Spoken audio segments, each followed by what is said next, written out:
Oh look, Jerry's real. I'm sorry, I know the scene is supposed to be scary, but the way it was set up was just so hilarious to me. It's pretty crazy how Fionna and Cake is able to top itself damn near every time with each new set of episodes. Last week's definitely had some emotional distress in there, but still had some happy, goofy times mixed in thanks to characters like the Winter King and Candy Queen. This week, though, is just pain all throughout. One episode focusing on the effects of one's parenting/caretaking skills, while the other one was just Simon and Fionna sadness. The parenting-related episode titled The Star had Fionna, Cake, and Simon teleported to a world where their version of Simon Petrikov died before getting the chance to wear the magic crown, meaning this world's version of young Marceline was never looked after by Simon and was instead raised by the Vampire King and his minions. Because of this, the land that would be Ooh was a post-apocalyptic city wasteland ruled by vampires, with the skies forever dark thanks to the Vampire King using the powers of the magic crown so the vampires don't have to worry about sunlight. After getting attacked by some of the vampires, Cake has to step up to the plate to defeat most of them, with the eventual backup of this world's version of Princess Bubblegum, who took on more of a military drill sergeant appearance, haircut and all. She sort of has her own version of Peppermint Butler too, but it's really just a peppermint powder and war tank with his voice built into the technology. She runs a vampire hunting squad that consists of herself, this world's Huntress Wizard, who's just called Huntress because she's a human, and another Martin Mertens. I know this guy is a bastard, but I'd be lying if I said seeing him again with a speaking role wasn't a treat. It was cute seeing him act, fatherly for a bit with that baby version of Finn that's stowed away with Fionna from the previous universe. His general demeanor was just a lot less selfish in this universe for whatever reason. Like, when the gang was on the way to the vampire lair and they saw some people on the road asking for help, PB wanted to ignore them on the off chance they were vampires in disguise, but both Fionna and Martin went out there out of the goodness of their hearts to help these folks. Yeah, they ended up being vampires anyway, but that doesn't change the fact that he was willing to help people. There is no shot the Martin from Maine Ooh would have done this. Saving his own ass and getting something out of it were his main priorities in that universe. Too bad he bit the dust before the episode even ended, but at least he went out on a much less selfish note with the caretaking of baby Finn and giving Fionna a hand against the disguised vampires. This is around the same time this world's Marceline is introduced, and we can see just how screwed up her mind has become due to being raised by the Vampire King at such a young age. She was now his right-hand vampire and a ruthless killer, being the one to take Martin out, in fact. PB hated her the most, and at first I thought there was going to be some kind of revelation, or I guess obvious hinting that something might have been going on between them in the relationship department at one point,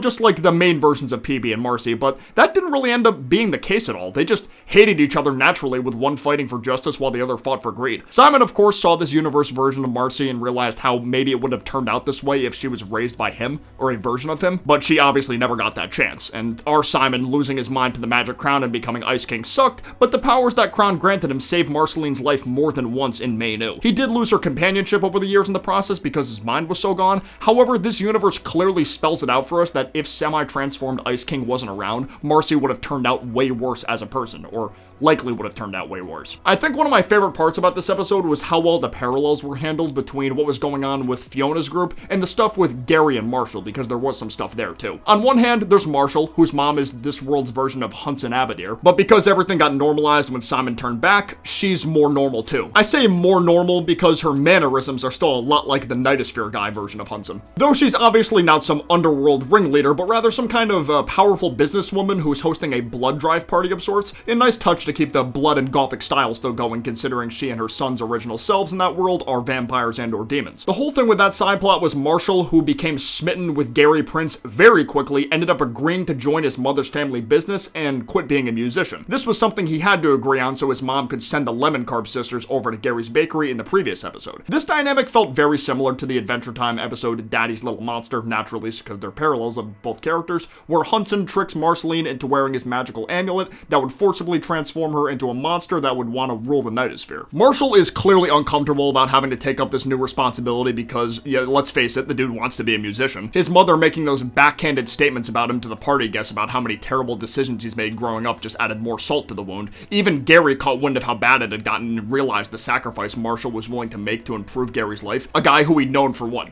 A day or two? Standing up for Marshall to Miss Abadir, calling her a bad mom, and leaving the party with Marshall by his side, where the two share a sweet kiss in the elevator on the way down. And while all this is going on, we get some great back and forth cuts to the two guys leaving the party to the other versions of PB and Marceline just tearing each other apart. Simon also calling the Vampire King a bad dad was a nice touch, but it just goes to show how, despite these people in these universes being different versions of one another, that doesn't mean the situations will play out exactly the same despite the dialogue between the characters being similar. similar. Gary and Marshall may have had their little happy ending, but Marcy and Peavy were on the verge of dying together, still sworn enemies. As for Fionna and Cake's group, Cake tried stealing the Vampire's King magic crown, but Fionna ended up stopping her because she was too scared of losing Cake. Plus, with the remote powered by one of the crown's jewels losing more power by the hour, the remote ended up short-circuiting during the scuffle, forcing the group into another universe and making it near impossible for them to track another magic crown in this new universe. The next episode, titled Jerry, follows these three wandering around what looks like normal Ooh, just completely barren, almost everything being colored white as if the life had been completely drained from everything organic. Cake spends most of the episode very upset with Fionna because Fionna lacked confidence in Cake to steal the crown from the Vampire King. High-key, Cake probably could have gotten away with it, but I can't really fault Fionna too hard for being worried about losing her closest companion in the multiverse, especially after seeing Martin and Huntress die at the hands of vampires within the same day. As the trio journeys through this Ooh wasteland, Simon on and off tells Fionna the story about how he and Betty became lovers, which was incredibly sweet, by the way. Betty attending one of Simon's lectures about mystical objects and being the only person in the entire lecture hall to take him seriously was adorable. Followed by their adventure to find the Enchiridion together, but Simon ended up falling out of touch with Betty a bit because of all the publicity he was getting from the Enchiridion. Simon wanted Betty to share credit with him, but she felt like he deserved the praise, likely because of all the doubt cast on him from the public previously. Though I won't deny I wanted to facepalm when this guy told Betty she was indispensable instead of telling her how he really felt straight up. As the kids would say now, this guy's got negative Riz. Maybe he needs to take a class on Rizonomics before teaching his own subject, huh? Boo! But the story does have a happy ending, relatively speaking, of course. They ended up together.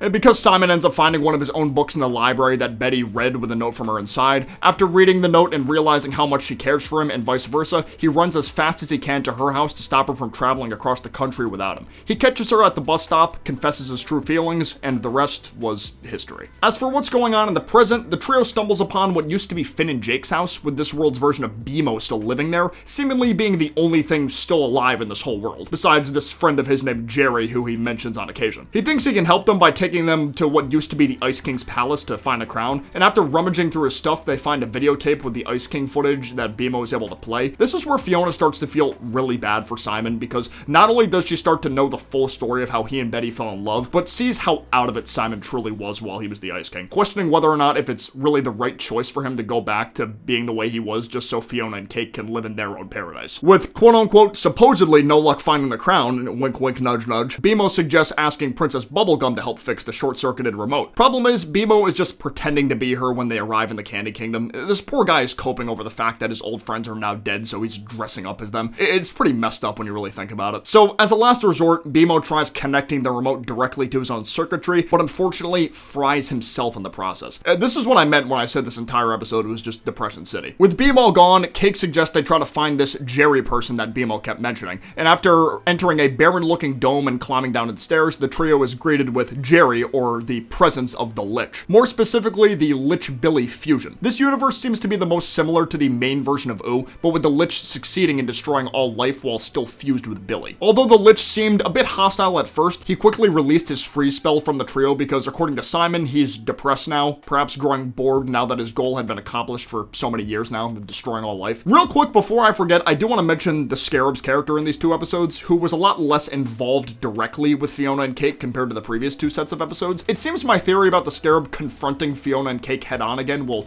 not happen based on how the events turned out, but maybe it still could. Basically, the Scarab became so hell-bent on finding Fionna and Cake that he started ignoring other work-related calls, eventually being forcefully taken to his employer's HQ, where he tries to plead his case to one of his bosses named Orbo, a giant ball with sunglasses. Unfortunately, Orbo is not vibing with the Scarab's pleas because of his heavy bias towards Prismo. The guy likes Prismo so much that he's in total denial over the Scarab's claims about him, even though they were all true. Orbo ends up threatening to take the Scarab's legs away, but is interrupted by another phone call from the big boss. As for the hero trio, they seem like they lost all hope, until Fionna pulls out a working version of the magic crown from her bag, saying she got it from the Ice King Palace, which I have to assume is from the Ice King ruins, because it looked like there was a crown in the drum kit that I showed earlier on screen. Plus, the Winter King crown was deactivated last episode, so it couldn't have been that either. She pleads with Simon to not turn back into the Ice King because she'd feel too bad after learning everything about his life and what he, went through. But Simon is once again being the bigger man and tries to tell Fionna she has nothing to worry about. So the summoning ceremony begins. Simon uses the Lich's toe to power up his summoning spell, and Fionna and Cake are now back inside Simon's head. However, before he's able to put the crown back on, the Scarab appears behind him, ready to sneak attack with a sword, meaning the big boss gave the Scarab the okay to finish the job. Though before he can do anything, the two of them are sucked into a wormhole where the last thing we see is an image resembling Gulb inside the Lich's eye. Meaning Simon will technically be reunited with Betty in the next episode. See, this is what I love about Fionna and Cake because I genuinely don't know where this could go. Both of these episodes gave reasonings for why Simon becoming the Ice King could be a good thing for the universe or a bad thing. You have the first episode showing a universe where he never got a chance to wear the crown but Marceline became evil, followed by one where he did become the Ice King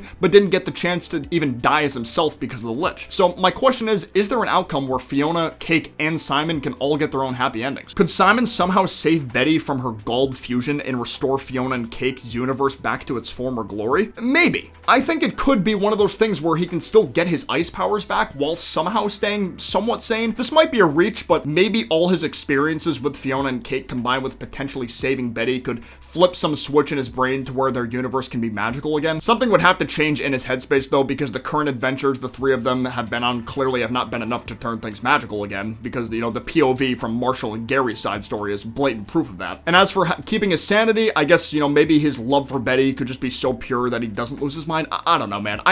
It'll be so sad if Simon is the only one who can't get a W in the end. We'll know a week from now, though, I suppose. We'll know. Let me know in the comments below what you guys thought of these episodes. Do you like them more, less, or about the same as last week's? I would love to know your thoughts. Of course, if you enjoyed this video, be sure to leave a like down below and subscribe for more content like this in the future. But for now, I will see you guys next time. Peace out, take care, bye-bye.